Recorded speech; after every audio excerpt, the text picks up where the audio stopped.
Segundo seu perfil, ela advoga vidas, é especialista em direito da família, sucessões e empresas familiares. Filha única, foi criada sob o sistema do matriarcado, é mãe, esposa e uma apaixonada por poesias.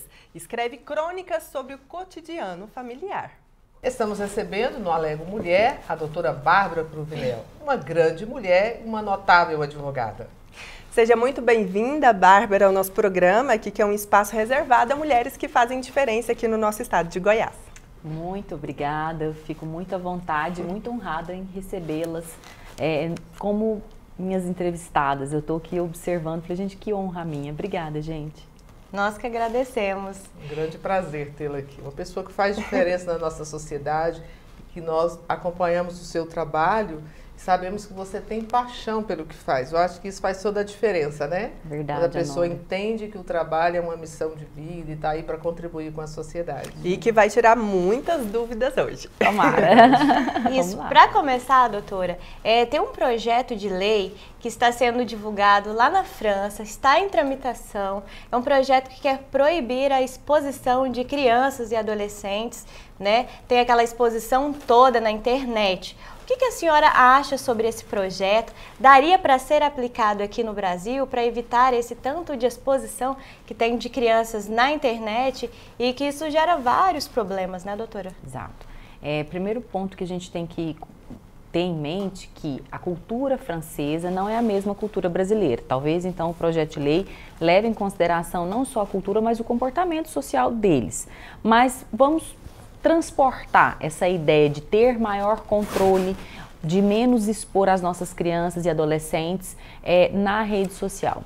Então, é uma medida que se impõe até para respeitar a legislação que nós já temos.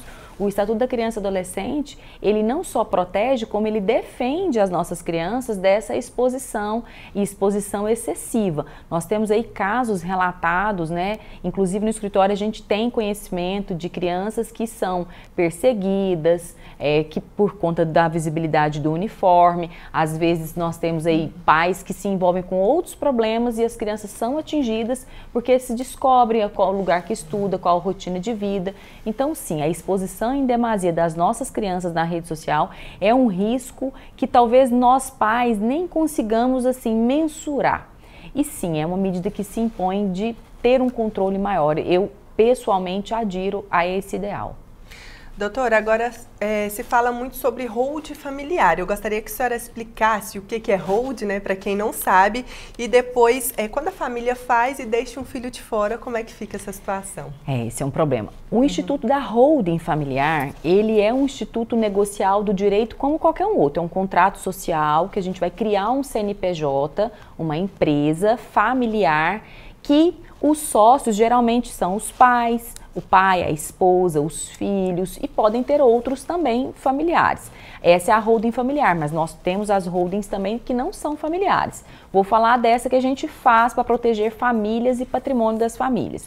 O que isso até aí é legítimo, eu fazer uma empresa, colocar meu patrimônio, eu vou integralizar meu patrimônio, por exemplo, eu tenho um carro, eu vou integralizar meu patrimônio na holding, eu posso fazer isso? Posso. Para que a pessoa faz isso, Bárbara?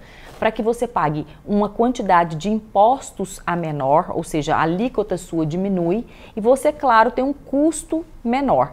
E para aqueles casos onde a gente faz o planejamento sucessório, ao invés da gente colocar as famílias para ir ficar anos demorando num processo judicial de inventário, você pode fazer essa programação em vida e sem despender muito tempo e desgaste emocional. Mas o grande problema é quando as pessoas fazem o mau uso do instituto. O que é fazer o mau uso do instituto? Às vezes eu tenho um credor, eu sei que eu devo para ele, eu não quero pagar, então eu vou lá, integralizo todo o meu patrimônio na holding, para que meu patrimônio esteja no CNPJ, a dívida construída no CPF, de maneira que eu não consiga, então, receber o meu crédito. Outra forma que a gente faz mau uso da holding é quando eu sei que eu tenho um filho fora do casamento, então eu pego os meus filhos durante o casamento, a minha esposa, instituo uma holding familiar, deixando meu filho de fora do casamento sem nenhum tipo de patrimônio. Então, isso aí que a gente chama de fraude patrimonial, dentre outros ilícitos. Então, quando a holding familiar ela é mal usada, ela é usada para esses fins e tende a não parar de pé, como a gente fala, ela tende a não prosperar, porque certamente com a ausência desse pai, pela morte, esse filho mais cedo ou mais tarde ele vai buscar os seus direitos e vai conseguir certamente. E a senhora disse aí sobre o planejamento familiar. O planejamento familiar, ele pode evitar problemas de disputa? De que maneira que ele evita, pode contribuir para problemas futuros na disputa de herança, que isso é uma coisa que muitas vezes divide as famílias para sempre, né? Para sempre, eu falo que... É uma coisa muito séria. É diferente do testamento? Uma pergunta assim, até leiga da minha parte aqui. Mas você já adiantou, Honória, nós temos, quando a gente faz um planejamento sucessório, nós temos vários documentos que a gente pode utilizar. O testamento é um deles. E outra, nós temos alguns tipos de testamento que ninguém precisa saber que você fez testamento. Então, às vezes, a gente fica a concepção, nossa, mas esse negócio de proteger patrimônio, evitar inventário, é muito dinheiro, é só para quem tem muita coisa, isso é muito trabalhoso. Não necessariamente você tem que fazer holding. Você pode fazer, por exemplo, o testamento, que é uma medida que você faz de proteção patrimonial e colocar a sua vontade para ser atendida depois da sua morte. No testamento você pode dispor de doação de órgãos, no testamento você pode reconhecer filhos, no testamento você pode até perdoar o herdeiro indigno, que a gente chama. E também nós temos um instrumento muito eficaz para prever ou para prevenir, melhor dizendo, conflitos, que é o pacto antinupcial. Então, eu costumo dizer que quando a gente vai casar, a gente deveria ter uma orientação jurídica para além de uma orientação religiosa, para além de uma orientação lá das nossas casas, dos nossos valores, né? Aquela brincadeira, vai casar, vou te falar tal coisa. Então, a gente deveria também buscar uma orientação jurídica. O pacto antinupcial, ele é um instrumento jurídico extremamente hábil para nos auxiliar na proteção de patrimônio, da família e até de conflitos. Você pode tratar no momento onde não há animosidade alguma de questões patrimoniais, de questões afetivas, de questões sobre os futuros filhos que possam surgir na constância daquele casamento. Então, o pacto antinupcial, ele é um contrato prévio ao casamento. E ele ali, vamos supor, eu falo que vulgarmente ele funciona como se fosse a regra do jogo. A regra do jogo é essa, quer entrar? Se você quiser entrar, você assina o contrato de casamento. Se você não quiser entrar, talvez a hora de desistir seja agora e não daqui a tantos anos que o casal já esteja comprometido com filhos, com dívidas, com sonhos frustrados e tantas outras coisas mais.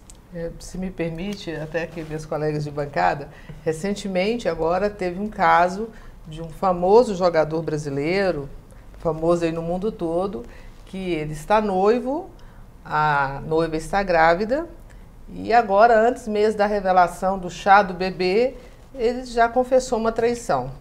E aí os sites, né, especializados em fofocas de celebridade está dizendo que tem um pacto, esse nupcial seria, né? Seria um contrato de namoro. Um contrato de namoro em que a noiva está dizendo que ele poderia traí-la, que ele poderia ter uma outra mulher, se fosse o caso, né? Mas dentro de algumas regras. Sim. Não pode repetir a parceira, algumas coisas assim. Isso é possível, doutora? Porque não se sabe exatamente como isso foi descoberto, né? Ele pediu respeito, que a privacidade dele é uma coisa dele, com a noiva, que não deveria ser exposto.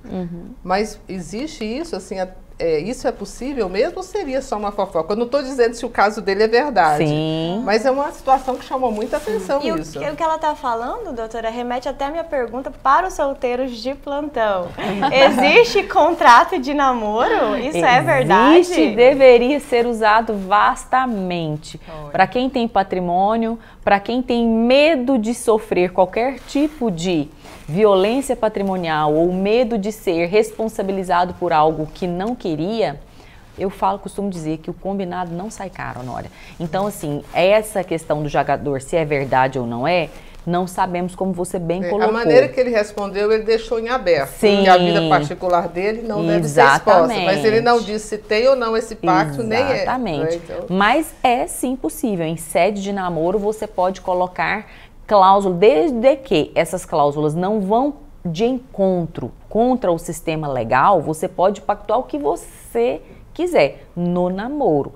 Essas mesmas cláusulas que a imprensa vastamente veiculou no mundo inteiro, como, por exemplo, ele pode ter várias mulheres, né? Esse tipo de cláusula, quando é para o casamento, já juridicamente possível perante a lei brasileira, já não é. Por quê? Porque a legislação nossa coloca como obrigatório o dever de fidelidade. Então, se fosse um pacto antinupcial, que é um contrato prévio ao casamento, que daria a oportunidade de ter várias pessoas dentro do casamento, esse pacto seria nulo de pleno direito, porque ele vai contra o que a lei determina, que é o dever de fidelidade, que é um dever legal colocado perante o casamento feito no Brasil ou feito entre brasileiros.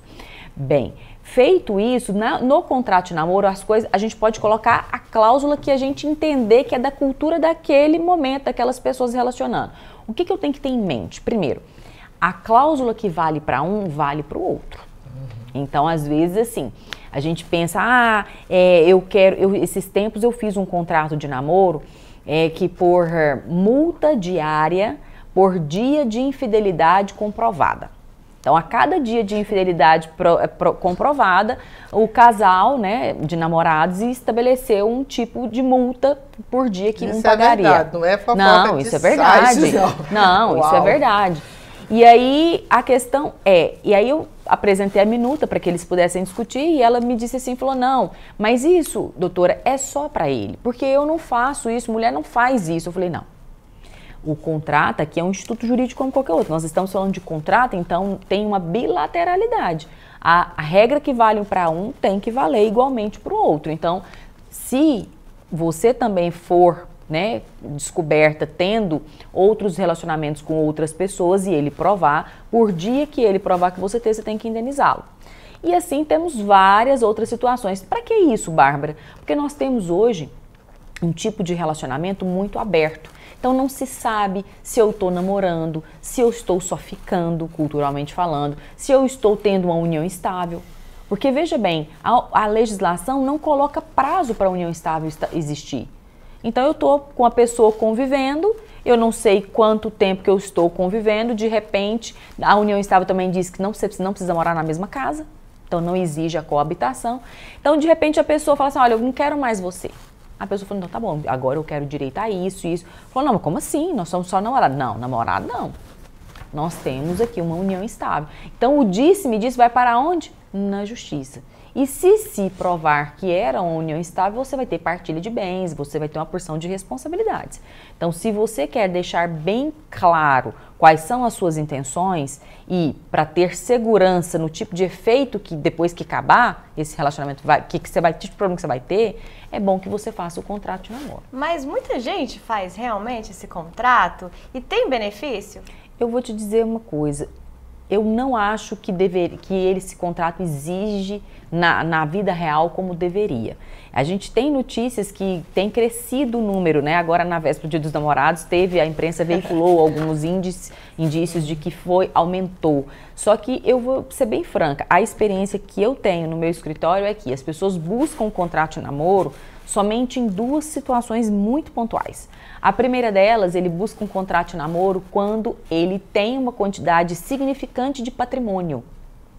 Então, ele quer se relacionar e ele quer ter a certeza que ele não vai ter nenhum tipo de obrigação com aquela pessoa. Então, ele busca fazer o contrato de namoro para se resguardar de questões patrimoniais. E o outro índice, mas aí esse é até menor, de pessoas que buscam com o contrato de namoro é quando a pessoa já teve uma experiência mal sucedida, já teve um problema que inclusive ganha as redes sociais hoje, né? Porque os relacionamentos hoje, facilmente eles ganham as redes sociais. E ao ganhar a rede social, você gera o excesso de exposição. E isso você traz problemas, dependendo da profissão, você traz problemas profissionais, você traz problemas de toda a natureza, que não só os afetivos. Então, também tem esse tipo de pessoa que busca o contrato de namoro. Mas ainda assim, eu julgo que é muito pouco ainda, assim, pouquíssimo, é raro. Bom, doutora, eu quero agora expor uma história que às vezes até pode ser uma dúvida de alguém que está nos assistindo também. Olha só, um homem se separou da sua primeira esposa eles tinham 2 filhos. Ele se casou pela segunda vez e constituiu uma nova família, teve outros 2 filhos, mas se separou também da segunda esposa. Anos mais tarde ele veio a falecer, mas acabou deixando aí tudo para a segunda esposa. Minha pergunta é o seguinte, como que fica os filhos do primeiro casamento? Um detalhe, ele abandonou a primeira família. Histórias reais, né? Isso aí eu aposto que seja história real. Bem, na verdade, os filhos todos são iguais perante a lei. Então, assim, aquela história que antigamente tinha-se, o filho bastardo, o filho é meu filho do primeiro casamento, filho fora do casamento. A gente coloca isso como uma medida didática, mas os filhos são todos iguais e têm todos os mesmos direitos, por mais que eles sejam filhos de mesmo pai e mesma mãe. Então, assim, sobre esses bens que restaram, todos os filhos têm os mesmos direitos. Agora, em relação à esposa, a primeira esposa, precisamos saber que tipo de regime era, se ao dissolver esse casamento ele simplesmente abandonou, saiu e foi tocar a vida com outra, ou se ele realmente dissolveu formalmente o casamento na forma do divórcio, constituiu outro, qual era o tipo de patrimônio e o tipo de regime. Porque, por exemplo, se ele tinha um patrimônio imobilizado, imóveis, ele tinha uma casa, e ele era casado com a primeira esposa no regime de comunhão parcial de bens, a casa foi adquirida no primeiro casamento. Ele divorcia e casa novamente. Essa casa, ela tem que ter sido partilhada com essa primeira esposa. Se ela não foi partilhada, o que acontece? Ao casar com a segunda esposa, se ele casa sobre esse mesmo regime, esse bem, essa casa não mistura com o da segunda esposa. Por quê? Porque era um bem que ele tinha antes de casar. O problema está quando os bens não são imóveis, porque imóvel fica mais fácil você verificar pela certidão do imóvel, olhar a documentação, a data e as certidões todas. Agora, quando é carro, também tem uma certa facilidade, mas quando você vê, imagine, por exemplo, no meio rural, bezerro que nasce. Quantos bezerros não nascem? Se você imaginar outra questão que a gente não para perceber, mesmo que o regime seja de comunhão parcial de bens, vamos supor, essa casa. A casa era da primeira esposa, mas suponhamos que ela valia R$1.000 um metro quadrado. E aí ele casou com a segunda esposa, ele fez benfeitorias, ele melhorou, o metro quadrado triplicou.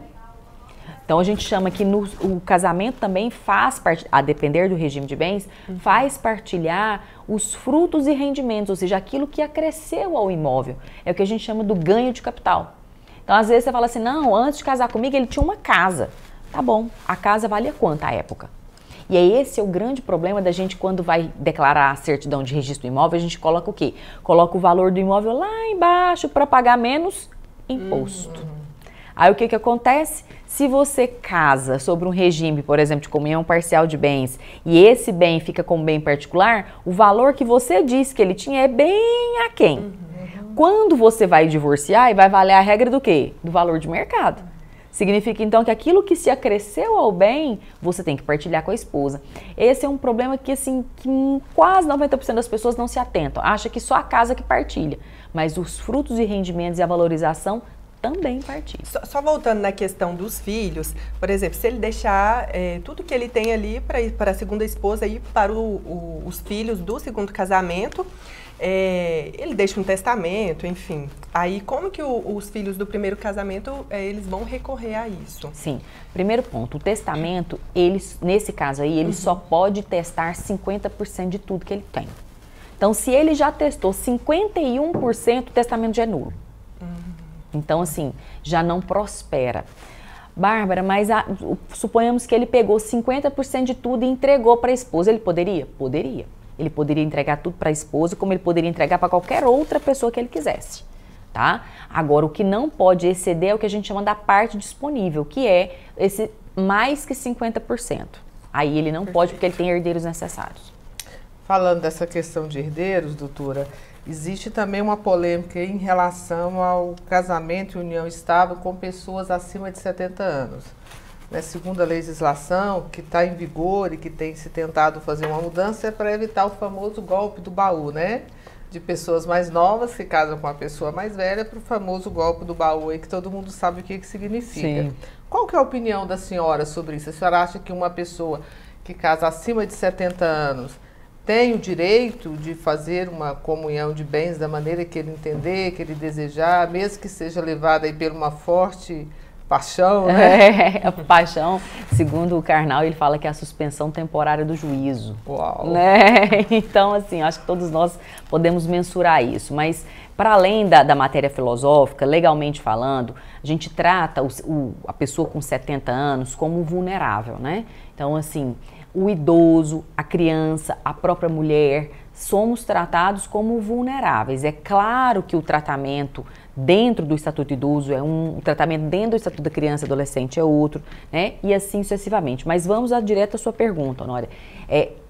Os 70 anos, ele é um vulnerável? Sim, legalmente falando, ele é uma pessoa vulnerável, que, portanto, merece uma proteção especial da lei. Agora, é todo mundo? Não, não é todo mundo. Nós temos pessoas, aí tem que analisar o contexto para você dizer, falou, será que isso aí não é muito? Mas a lei não dá para individualizar as condutas. Então, legalmente falando, 70 anos tem que ser o regime de separação total de bens. Agora, eu vou te dizer, se você não tem capacidade civil absoluta, você não poderia nem casar. Uhum. Então, eu entendo que o critério idade, ele passa a ser, né, uma segunda análise desnecessária se você considerar se pela idade ele já não tem capacidade civil plena, então ele não poderia nem casar. Porque se eu considero que ele tem capacidade civil para casar, eu não posso limitar o exercício do direito dele por conta do etarismo. Aí eu entendo, a minha visão é que assim, é uma legislação conservadora, com uma visão conservadora que já não condiz com a nossa realidade muito atual hoje. Imagina, as pessoas de 70 anos hoje, em sua maioria, né, não estou generalizando jamais, mas em sua maioria elas ainda têm condições de deliberar. Agora, quando estamos acometidos pela paixão, não é com 70, não é com 14, não é com 30, que isso vai fazer a gente mais lúcido ou menos lúcido. A paixão, se é a paixão ou se é qualquer outra coisa que te tira a lucidez, não é com a idade. Eu sou contra o critério do etarismo, que eu sou contra. Tá, e hoje em dia se fala muito na polêmica de pensões, né? Pensão para filho, tudo, mas se a mulher, ela não tem filhos, ela casou, divorciou, eles resolveram lá se separar, tinha regime de comunhão de bens, como que fica? A mulher recebe pensão? Como que acontece? O cônjuge, o ex-cônjuge, o ex-companheiro, ele tem direito à pensão alimentícia. A legislação diz que ele tem direito se ao tempo do casamento, ele não tinha profissão, ou ele não, né, provia a própria subsistência, ele tinha sim essa condição.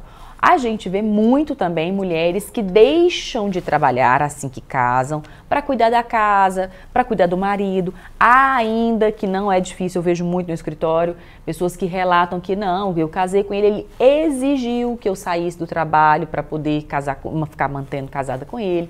Então, o cônjuge, ele tem sim direito à pensão alimentícia se ele provar que ele não tinha outra fonte de renda de subsistência ao tempo do casamento. E fica recebendo até quando? Esse é o ponto. A legislação não coloca tempo para você pagar isso. Agora, nós temos aí algumas variáveis. Se casar de novo, deixa de ser credor de pensão alimentícia. Se for aprovado em concurso público também. Se arrumar um emprego também. Né? Aí, a depender do tipo de padrão que você tem com a pensão alimentícia, a gente sabe que na via fática vai ser difícil você começar a buscar um outro emprego. Mas a jurisprudência no país inteiro já tem se manifestado quase que unanimemente no sentido de que separou, até 2 anos depois que você separou, você ainda é obrigado a pagar a pensão alimentícia somente se a pessoa realmente provar a hipossuficiência e provar a insuficiência ou a incapacidade de buscar prover a própria subsistência. Então, aí a gente vai entrar no critério idade, né? Às vezes, uma mulher, por exemplo, se essa mulher que você me deu o exemplo, ela tem 70 anos de idade, ela tem uma dificuldade muito maior de se inserir no mercado de trabalho do que uma mulher, por exemplo, que está saindo de um casamento com 30 e poucos anos. Né? Às vezes a mulher ou o homem, tá, gente? Isso é ex-cônjuge, tem direito à pensão alimentícia, independente se é homem ou se é mulher. Isso não é, o homem também tem esse direito. Inclusive, eu estou com um caso lá no escritório, exatamente isso. A mulher não entra na cabeça dela que ela tem que pagar pensão pro marido. Eu falei, tenho, ué. Você não estava casada com ele. Você não sustentava ele? Sustentava, mas foi por isso mesmo que eu divorciei. Falei, ótimo, então agora ele tem direito de receber a pensão alimentícia. Não, mas eu não aceito. Eu falei, não, a legislação está aí. Agora, se ele pedir, é que nós não sabemos ainda, mas se ele pedir, ele tem direito. Mas nesse sentido aí, doutora, é porque ela tem mais condições financeiras, um rendimento maior do que o dele? E não, ele mostra que ele não tem rendimento nenhum. E ela que tem. Essa pergunta também é muito interessante. Às vezes você fala assim, não, porque ele ganha mais, ou ela ganha mais e ele ganha menos, então ela tem que pagar porque o salário dele é menor. Não. Ela tem que pagar. A pensão alimentícia ela é obrigatória para o ex-cônjuge quando ele não consegue provar a subsistência. Ah, se eu consigo provar uma subsistência de um salário mínimo e ela tem 40 salários mínimos, é o que você pode viver.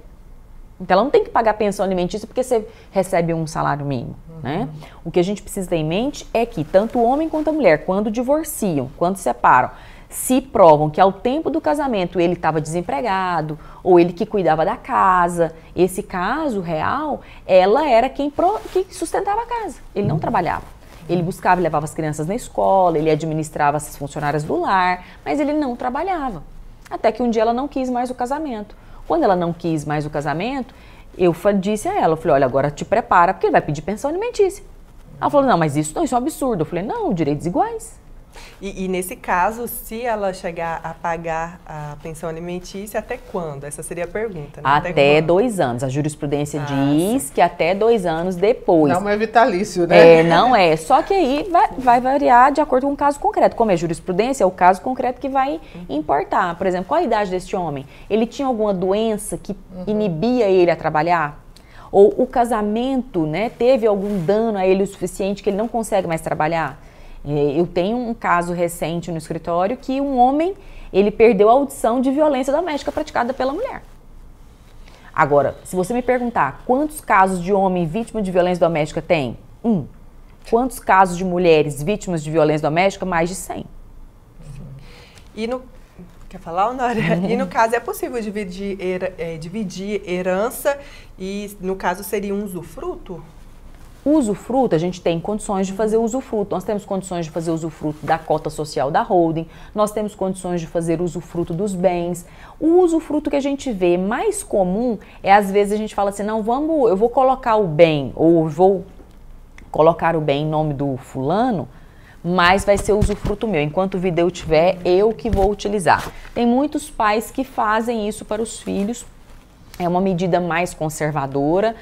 Hoje em dia nós temos outras medidas mais contemporâneas e menos onerosa para a família, mas ainda o usufruto ele é uma medida muito vastamente utilizada e para determinados casos, inclusive, é a mais indicada.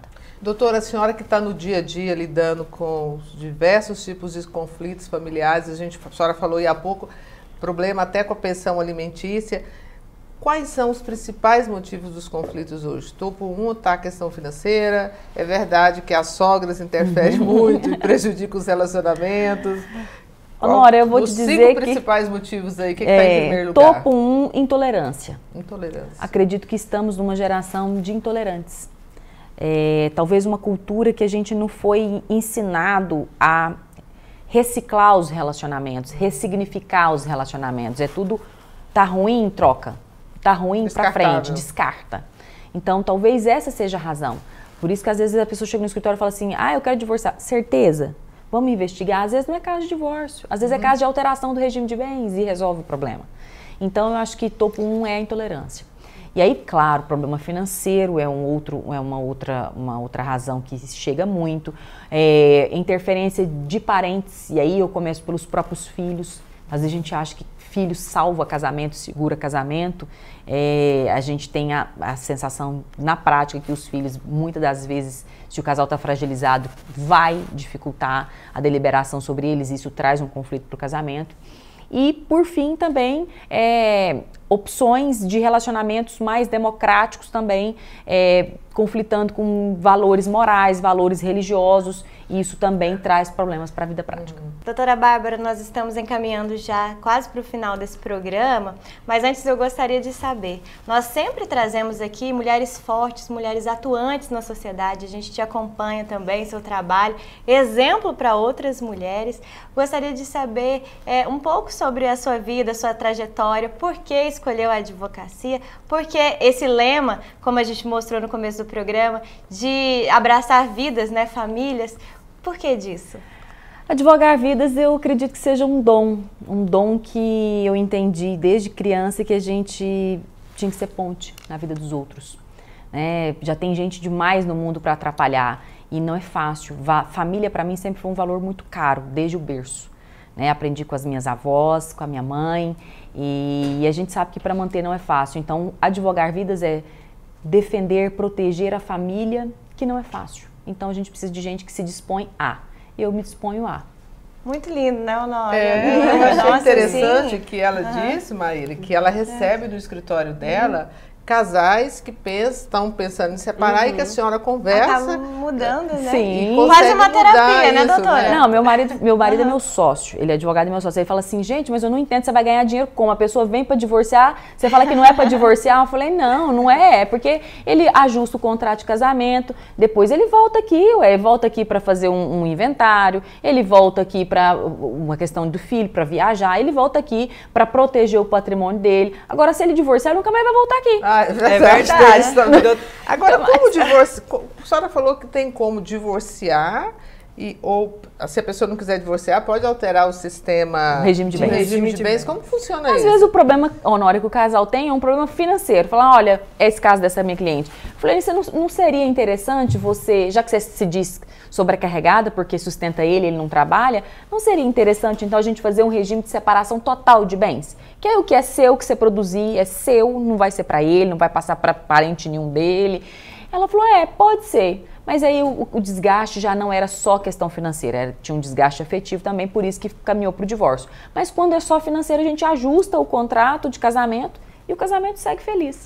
Doutora, eu queria que a senhora deixasse também aí suas redes sociais também. Vai que alguém que está nos assistindo está precisando da sua ajuda também. Meu arroba é o @BárbaraCruvinel. É isso aí, obrigada. Muito obrigada mais uma vez pela presença da senhora aqui. Seja sempre bem-vinda ao nosso programa e parabéns pelo trabalho. Obrigada, Daniela, Maíra, Honória, foi um prazer. TV Alego Mulher, muito obrigada pela oportunidade. O Alego Mulher fica por aqui, continue acompanhando a nossa programação e até a próxima. Tchau.